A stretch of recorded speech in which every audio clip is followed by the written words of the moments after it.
Ladies and gentlemen, welcome to Punk Rock Review, home of a bunch of opinionated crap you don't care about, also the home of the feedback you provide that we don't care about, keeps us on an even playing field, and we like that. Real quick shout out to our sponsor, absolutely no one. Feel bad and give us money. Anyhow, moving straight into it today. Today we're going to be talking about a group that's been around for years and years. How many years? A lot of years. Who cares? It doesn't matter. They might not even still be around today. We, of course, are talking about the one and only Homegrown. Name of the album in question on this one's going to be That's Business. So, Homegrown, That's Business. What can be said about this one? Well, man, these dudes, they have those classic starts and stops that are really reminiscent of kind of parental-friendly punk rock from your local youth group building at, kind of church concerts, kind of layer the earpiece holes when you're rocking out to these dudes. So it's also kind of like, that you have a connection with this group, or that the guys themselves, man, that are in this band and such, putting out the tunes and whatnot.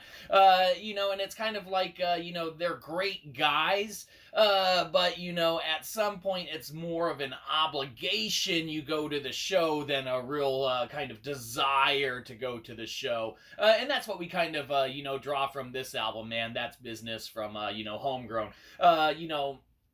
Undoubtedly far more talented than we ever could aspire or hope to be, or to put anything out, man, that sounds half as good as what these dudes bring to the table with this album. But there is that kind of more obligatory feel to kind of listen to it and try to like it, man, than instantaneous, like, oh man, this is immediately for us, our most favorite group ever. Now, we did listen to a lot of groups that, kind of mirror in sound to these guys, and had we heard this group first, we might very well be a little more, desiring to, continue listening to them and actually, get full into their discography and their background and learn as much as we could possibly hope to about them or anything like that. But there's only so many restraining orders that groups can put against us, and we've already kind of, for this genre and this subgenre and the sounds and tunes that these dudes create,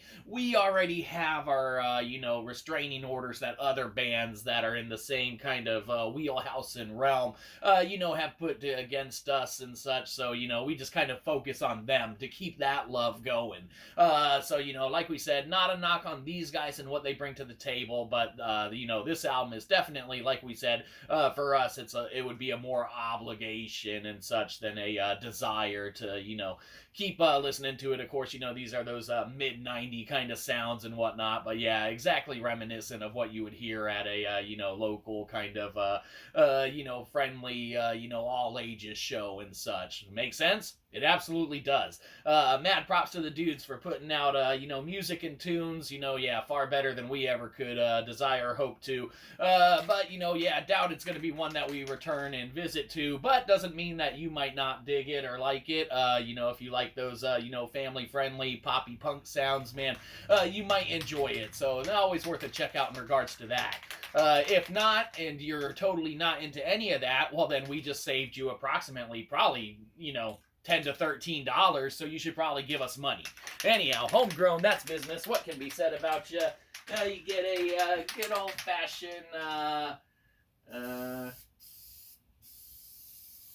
FAs, because you might dig them, you might not. That's going to be entirely up to you, but they do got that, kind of sound that you might or might not have heard before, and those starts and stops are definitely traditional kind of poppy punk.